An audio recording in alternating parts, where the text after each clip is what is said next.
злоумышленникам не лечится. В Приморском крае 3 мужчин украли взрывчатку и закусили ею алкоголь, так как она напоминала колбасу. Продажа взрывчатого вещества обнаружилась в одном из населенных пунктов Приморского края. По предварительным данным, 3 жителей проникли на территорию предприятия промышленной безопасности с целью наживы, откуда они украли 37 килограммов взрывчатого вещества, напоминающего на вид колбасные изделия. В результате мужчины закусили этим продуктом спиртные напитки и накормили им бездомную собаку. После застолья мужчины стали жаловаться друг другу на ухудшение самочувствия, однако сначала они связали это с некачественным алкоголем или с некачественной колбасой, наверное, надо было связывать. Однако, когда плохо стало и собаке, которой тоже дали колбасу, они заподозрили неладное. Когда собутыльники узнали, что похищенную взрывчатку ищут, они раздали взрывчатку по знакомым, которые разложили колбасу в холодильнике, но сами есть не стали.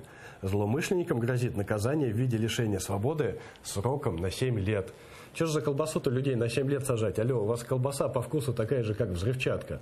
Я думаю, что украли они пластид, конечно же, скорее всего, потому что пластид, он действительно расфасован в такие кишки длинные и действительно своим видом напоминает колбасу.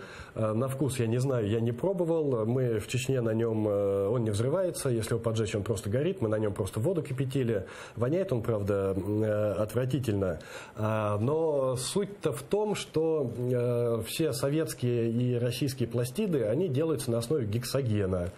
А гексоген – это такая штуковина, которую изобрели для того, чтобы травить ею крыс. Он очень токсичный.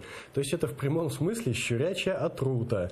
И сожрали чуваки под боярышник щурячью отруту. И хоть бы что, смотрите, и даже не сдохли, я не знаю, даже не берет. Ты смотри, дустом, если только пробовать, там, я не знаю.